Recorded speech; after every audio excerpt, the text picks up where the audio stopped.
बिस्मिल्लाहिर्रहमानिर्रहीम। अस्सलाम वालेकुम डियर स्टूडेंट्स, मैं हूं प्रोफेसर अज़मत अली और आप देख रहे हो मेरा चैनल मैथ्स फॉर यू। उम्मीद करता हूं बेटा आप सब खैर आफियत से हैं, खूब इंजॉय कर रहे हो। तो थोड़ी सी स्टडी भी कर लेनी चाहिए हमें। चैप्टर नंबर 4 आपका सेकेंड ईयर मैथमेटिक्स में से, that is introduction to analytic geometry हमने स्टार्ट किया था। तो लास्ट लेक्चर में क्वेश्चन नंबर 3 तक हमने कंप्लीट किया था। आज क्वेश्चन नंबर 4 कर रहे हैं। ये मैं यहाँ पर एक सोल्यूशन मैनुअल जो है उसके ऊपर से डिस्कशन कर रहा हूँ। कुछ तबीयत ठीक नहीं है मेरी, तो मैंने कहा चलें, कल भी वीडियो नहीं आपको मिली होगी, तो आज ये वीडियो अपलोड कर रहा हूँ यहाँ से ही। तो मुझे आप बताइएगा कि वाइट बोर्ड वाला मेथड बेहतर है या यहाँ पर बुक से रीडिंग में। थोड़ा सा दोनों में फ़र्क है।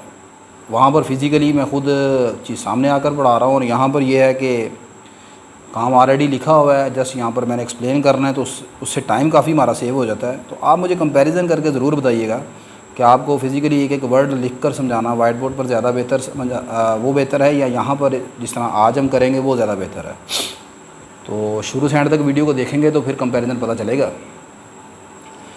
लो जी, क्वेश्चन नंबर 4 आपका कुछ इस तरह कहता है, show that the points A02, B√3-1, C02 are the vertices of right angle triangle. ये राइट एंगल ट्राइंगल के वर्टिसेस हैं, ये आपने प्रूफ करना है। अब राइट एंगल ट्राइंगल के वर्टिसेस हैं, ये कैसे प्रूफ करना है आपने जनाब राइट एंगल ट्राइंगल में पाइथागोरस थ्योरम का मुताबिक पढ़ा हुआ है।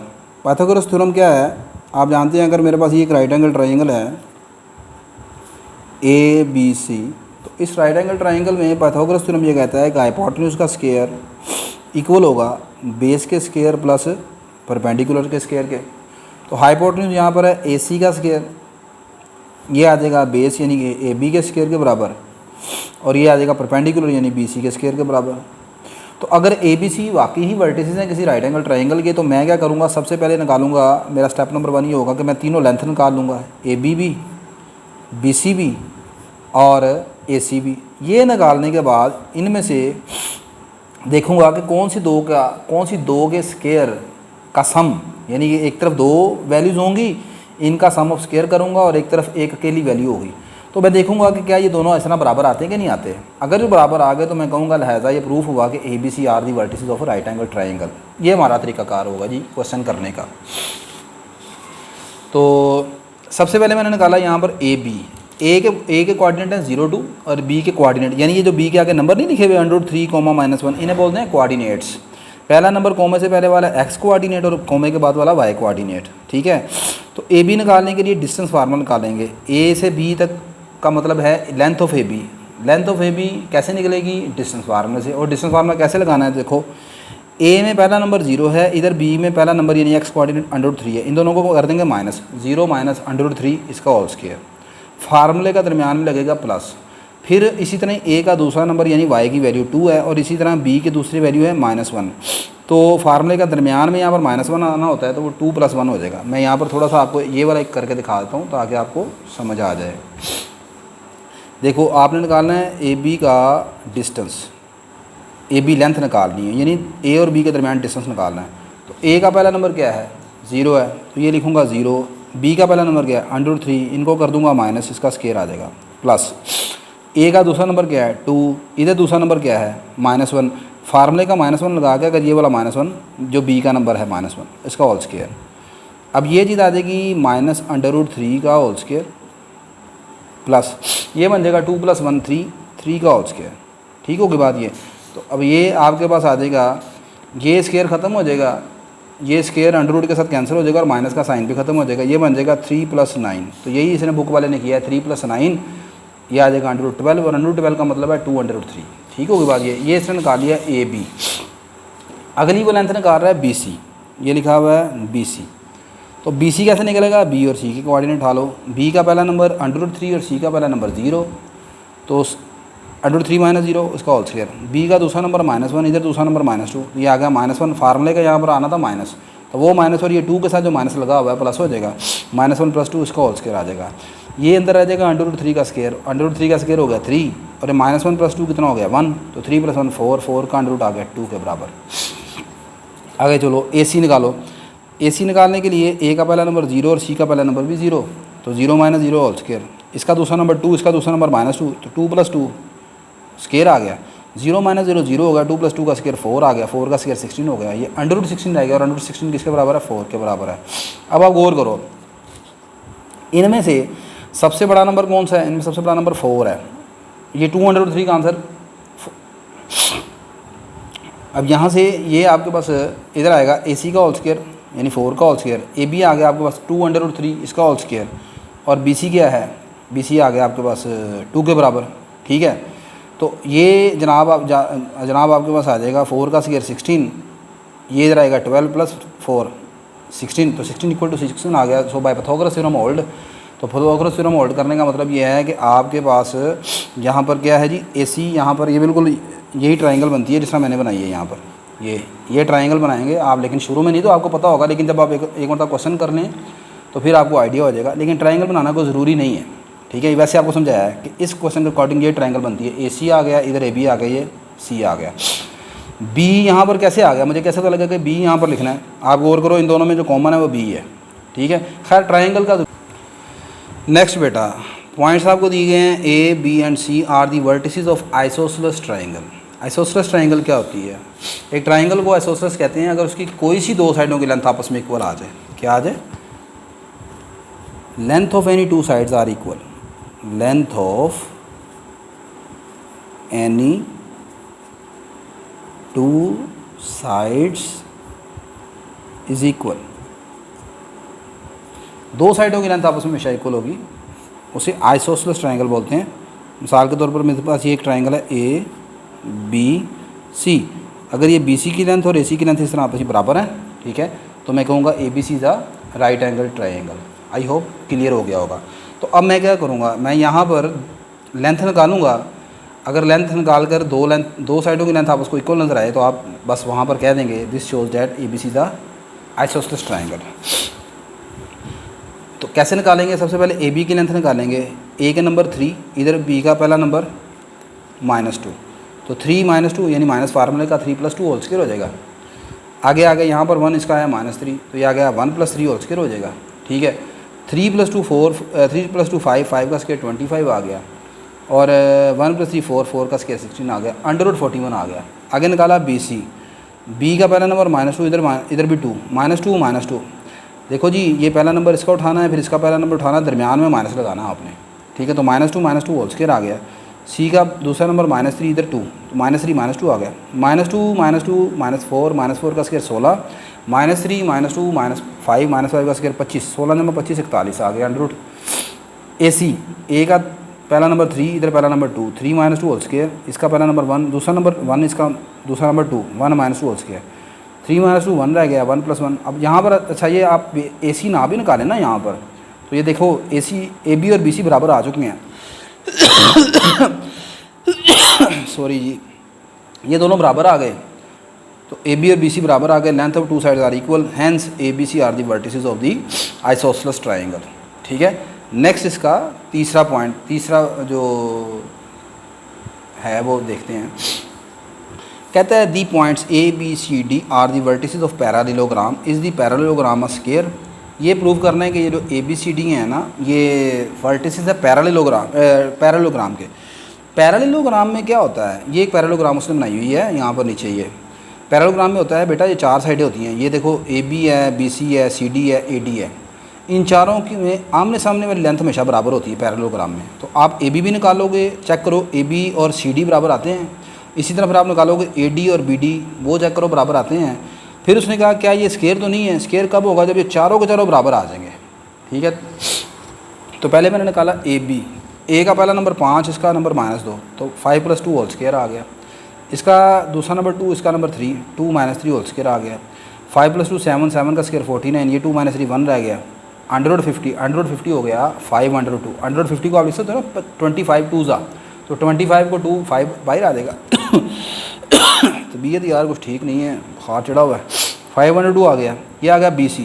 B का पहला नंबर -2, इधर -3, -2 में से -3 को माइनस करेंगे तो -2 + 3 हो जाएगा, होल स्क्वायर आ गया। इसका दूसरा नंबर 3, इसका दूसरा नंबर -4, 3 +4 हो जाएगा, ये बन गया, ये भी √50। इसी तरह आप CD निकालोगे, इसी तरह आप AD निकालोगे, आपके सामने निकला हुआ 502 आ जाएगा। ये चारों के चारों लेंथ आपस में बराबर आ गई। पहले तो ऑपोजिट लिखी है उसने, एज AB के ऑपोजिट कौन है, AB के ऑपोजिट है CD, AB और CD बराबर आ गए। इसी तरह ही फिर AD और BC बराबर आ गए, चारों बराबर आ गए, हैंस ABCD का पैरेललोग्राम। और अगली बात ये है कि आगे आपने लिखना है, अच्छा अब यहाँ पर भी आप करके छोड़ दें तो ये भी, इससे भी क्वेश्चन में गुजारा हो जाएगा, ABCD का पैरेललोग्राम। लेकिन पैरेललोग्राम में ना एक प्रॉपर्टी और भी होती है कि उसकी ना लेंथ ऑफ डायगनल्स भी आपस में इक्वल होती है। डायगनल ऑपोजिट वर्टेक्स, यानी A से लेकर C तक ये जो लेंथ बनेगी, इसी तरह B से लेकर D तक ये जो लेंथ बनेगी, इनकी भी लेंथ उसने निकाली है। तो AC की लेंथ निकाली वो 10 आ गई, और BD की लेंथ निकाली वो भी 10 के बराबर आ गई। तो ये दोनों भी बराबर हो गई। अब वो कह रहा है कि आपके पास क्लियरली AC लेंथ BD की लेंथ यानी लेंथ ऑफ डायगनल्स आपस में बराबर है। आल्सो ये चारों लेंथ भी आपस में इक्वल हैं, तो लिहाजा ABCD एक स्क्वायर भी है, ठीक है। और उससे पहले वो क्या थी, पैरेललोग्राम थी। Next question number 5। Question number 5, mid point of the sides of the triangle are given. ये ट्राइंगल बना ली इसने ABC, A और B के दरमियान मिड पॉइंट, ये पहला नंबर 1 - 1, इसका नाम उसने B रख लिया। B और C के दरमियान मिड पॉइंट का नाम Q रख लिया, और A और C के दरमियान मिड पॉइंट का नाम उसने R रख लिया, ठीक है। मिड पॉइंट जो इन पॉइंट्स के बिल्कुल दरमियान में है। कहता है क्या है, find the coordinates of the vertices of triangle. आपने ये जो ABC है ना वर्टिसेस, ये मालूम करने हैं, ठीक है। ले बेटा जी, लेट कर लिया A x1 y1, B के कोऑर्डिनेट x2 y2, C के coordinate x3 y3, be the required vertices of the triangle ABC, and PQR be the mid point of the sides. P जो है वो AB का mid point है, Q जो है वो BC का मिड पॉइंट है, और R जो है वो AC का मिड पॉइंट है रिस्पेक्टिवली। एज P जो है वो किसका मिड पॉइंट है, AB का। अब मिड पॉइंट निकालते कैसे हैं, देखो यहाँ पर ये A और B के दरमियान पड़ा हुआ है पॉइंट P 1, -1। A के कोऑर्डिनेट है x1 y1, और B के कोऑर्डिनेट है x2 y2। तो मिड पॉइंट कैसे निकालते हैं, मिड पॉइंट निकालते हैं A और B का मिड पॉइंट कैसे निकालते हैं, इधर A का पहला नंबर x1 उठाएंगे, इधर B का पहला नंबर x2 उठाएंगे, इन दोनों को प्लस करके 2 पर डिवाइड, कोमा, फिर इसका दूसरा नंबर y1 उठाएंगे, इधर इसका दूसरा नंबर y2 उठाएंगे, दोनों को प्लस करके 2 पर डिवाइड। ये हो गया A और B का मिड पॉइंट। लेकिन ये A और B का मिड पॉइंट उसने दिया हुआ है P के बराबर, और P क्या है 1, -1। अब यहाँ से मैं आपस में इसको इक्वेट कर लूँगा, तो एक इक्वेशन मेरे पास बनेगी x1 + x2/2 इक्वल किसके आ जाएगा 1 के, और एक बन जाएगी y1 + y2/2 इक्वल टू -1। तो ये आपके पास एक इक्वेशन जो आई x1 + x2/2 इक्वल टू 1, यहाँ से x1 + x2 आ गया 2 के बराबर, और यहाँ से y1 + y2 आ गया -2 के बराबर। इसी तरह आगे चलें। अब Q किसका मिड पॉइंट है, Q मिड पॉइंट है B और C का। B के कोऑर्डिनेट क्या हैं, पहला नंबर x2, इधर C के कोऑर्डिनेट x3, तो x2 + x3/2 आ जाएगा। इधर Q का पहला नंबर -4 इक्वल टू -4 आ गया, 2 डिवाइड हो रहा है तो जाकर मल्टीप्लाई हो जाएगा, तो x2 + x3 आ जाएगा -8 के बराबर। फिर B का दूसरा कोऑर्डिनेट y2, इधर दूसरा कोऑर्डिनेट C का y3, तो y2 + y3/2 इक्वल टू इधर क्या है -3 आ गया, तो यहाँ से y2 + y3 किसके इक्वल आ जाएगा -6 के।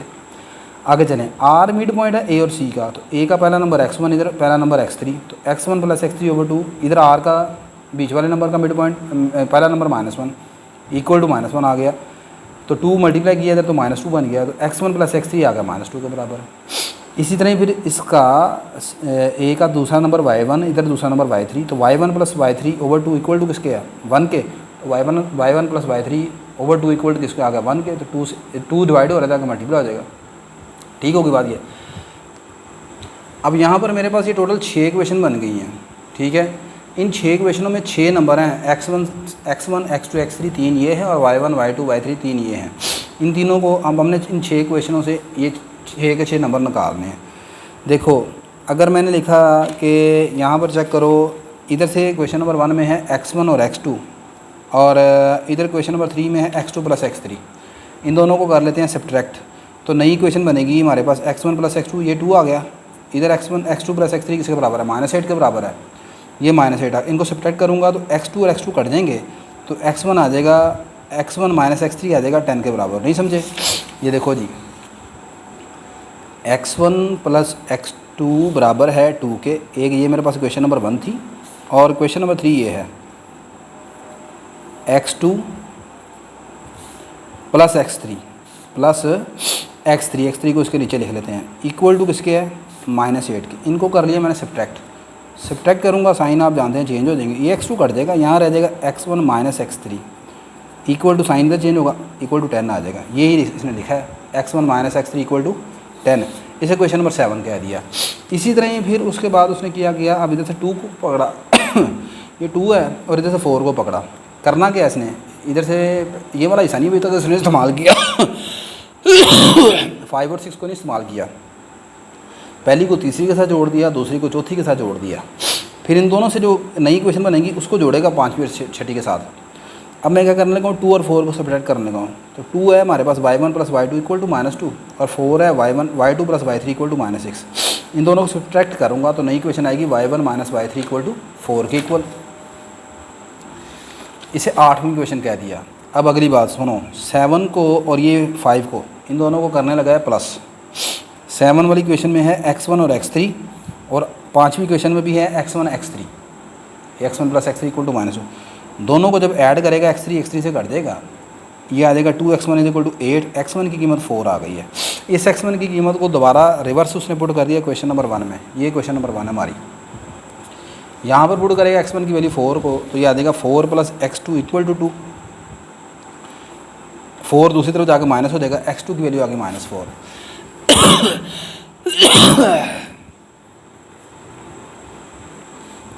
ले जी, अब x2 की इस वैल्यू को -2 को ये जो निकली है, इसे आपने उस क्वेश्चन में पुट करना है जिसमें x3 निकालना है आपने। तो x3 यहाँ पर 7 में मौजूद है, 7 में भी मौजूद है, और क्वेश्चन नंबर 3 में भी मौजूद है। क्वेश्चन नंबर 3 यहाँ पर भी मौजूद है। उसने क्वेश्चन नंबर 3 में पुट कर दिया। क्वेश्चन नंबर 3 क्या है, x2 plus x3 equal to -8। तो यहाँ पर x2 की वैल्यू -2 पुट करने लगे हैं। ये क्वेश्चन नंबर 3 में पुट करेंगे, याद आएगा -2 प्लस x3 इक्वल टू -8। -2 को दूसरी तरफ शिफ्ट कर दें, x3 की वैल्यू -6 आ जाएगी। ठीक है, इसी तरह ही यहाँ पर जो y के लिए भी आपने करना है, क्वेश्चन नंबर ये 8 बनी थी, y1 माइनस y3, इसको क्वेश्चन नंबर 6 के साथ यहाँ पर जोड़ दें, इसके साथ प्लस करें। ये y1 प्लस 3 है, ये y1 माइनस 3 है, प्लस करेंगे y3 कट जाएगा, 2y1 इज इक्वल टू 6 आ जाएगा। y1 की वैल्यू 3 आ गई। इस y1 की वैल्यू को उठा के उस क्वेश्चन में पुट कर दें जहाँ पर y1 आपको नज़र आता है। ये क्वेश्चन इसमें नज़र आ रहा है, क्वेश्चन नंबर 2 में भी नज़र आता है y1, और भी यहाँ पर भी 6 में भी नज़र आ रहा है। ठीक है, तो उसने क्वेश्चन नंबर 2 पर पुट किया, आप 6 में पुट कर सकते हो, कोई प्रॉब्लम नहीं है। y1 की वैल्यू क्वेश्चन नंबर 2 में पुट करें, यहाँ पर y1 की वैल्यू 3 आ गई, 3 प्लस y2 इक्वल टू -2। यहाँ से y2 की वैल्यू -5 आ जाएगी। इस y की वैल्यू, y2 की वैल्यू को आप वहाँ पर पुट कर दें जिसमें y2 नज़र आता है। तो y2 आपको यहाँ पर क्वेश्चन नंबर 2 में भी नज़र आ रहा है, क्वेश्चन नंबर 8 में भी नज़र आ रहा है, क्वेश्चन नंबर 4 में, सॉरी क्वेश्चन नंबर 4 की तरह भाई ये है। यहाँ पर उसने y2 की वैल्यू पुट की, -5 ये आ गया, y2 की जगह यहाँ पर आएगा -5 प्लस y3 की वैल्यू आ गई -1 के बराबर। तो ये आपके कोऑर्डिनेट आ गए, ax1 y1, a की वैल्यू आ गई 4 3, bx2 y2 -2 5, c की वैल्यू आ गई x3 y3, x3 और y3 की वैल्यू पुट कर दी। तो आज के लेक्चर में यार ये सिर्फ 5वें क्वेश्चन तक की, बाकी इंशाल्लाह हम नेक्स्ट क्वेश्चन 6 करेंगे। मेरी तबीयत ठीक नहीं है, तो मुझे आपने लाजमन कमेंट्स करके बताना है कि ये जो इस तरह नोट्स एक्सप्लेन करना है ये ज़्यादा बेहतर मेथड है, या वाइट बोर्ड के ऊपर एक क्वेश्चन करना वो ज़्यादा बेहतर है। और ये भी नज़र में रखिएगा कि किससे टाइम टेकिंग ज़्यादा लगता है। ठीक है, वो वाइट बोर्ड वाला ज़ाहिर सी बात है टाइम टेकिंग प्रोसीजर है, लेकिन ओवरऑल सारा आपने मुझे कंपैरिजन करके बताना है कि ज़्यादा बेहतर कौन सा है। अल्लाह हाफिज़ जी।